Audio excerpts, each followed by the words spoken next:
আচ্ছা, আপনাদেরকে যদি প্রশ্ন করা হয় যে সরকারি যে স্কুলগুলো আছে সেখানে মাইনে কত? বা বেসরকারি যে স্কুলগুলো আছে সেখানে মাইনে কত? আপনারা তো অনেকে উত্তর দিতে পারবেন বা অনেকে পারবেন না। ঠিক আছে? আমি বলে দিচ্ছি।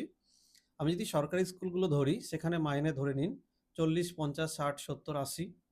আর আমি যদি বেসরকারি স্কুলগুলো ধরি, যদি একটু লো লেভেলের স্কুল থাকে সেখানে ১৫,০০০, তার থেকে একটু বেশি গেলে ২০,০০০, তার থেকে আরেকটু গেলে ২৫,০০০। এর মধ্যেই মাইনেগুলো থাকে। কিন্তু ব্যাপারটা হচ্ছে অন্য জায়গাতে। এখন বর্তমানে যারা অর্থনৈতিক স্বাবলম্বী, অর্থাৎ বিজনেসম্যান বা সরকারি যেকোনো চাকরিজীবী বা তার সঙ্গে সরকারি স্কুলে যারা চাকরি করে তাদেরকে আমি ধরতে পারি।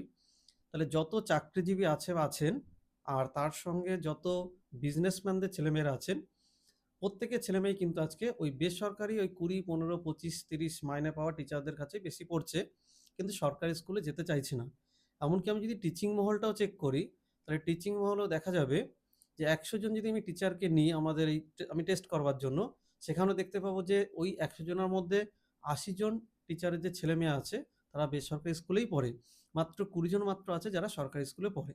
তাহলে প্রশ্ন হচ্ছে যে এত টাকা মাইনে দিয়ে যেখানে টিচারদেরকে রাখা হয় সরকারের তরফ থেকে, তাহলে সেখানে শিক্ষার প্রতি ভরসা রাখছে না কেন? তাহলে কি সব শিক্ষকরা খারাপ? মোটেও তা না। আমি নিজেই সরকারি স্কুলে পড়েছি। সেখানে ক্লাস 10 লেভেল পর্যন্ত আমাদের প্রাইভেট টিচার না নিলেও চলতো। তবু আমরা অনেকে কি করতাম অঙ্ক বা ইংরেজির জন্য টিচার নিতাম বা কেউ নিত না। আর 11-12 এর ক্ষেত্রেও তাই ২ টো ১ টা বা ৩ টে টিচার নিত। কিন্তু বেশিরভাগ অনেকেই নিত না।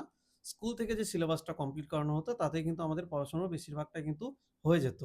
অর্থাৎ আমাদের স্কুলের শিক্ষকরা এত সুন্দর করে পড়াতেন, সেখানেই কিন্তু আমাদের পড়াটা প্রায় কমপ্লিট হয়ে যেত। তাই যথেষ্ট ভালো পড়াতেন। কিন্তু এখন একটা ট্রেন্ডিং এমন চলছে যে বেসরকারি স্কুলে বেশি পড়লে ভালো হবে।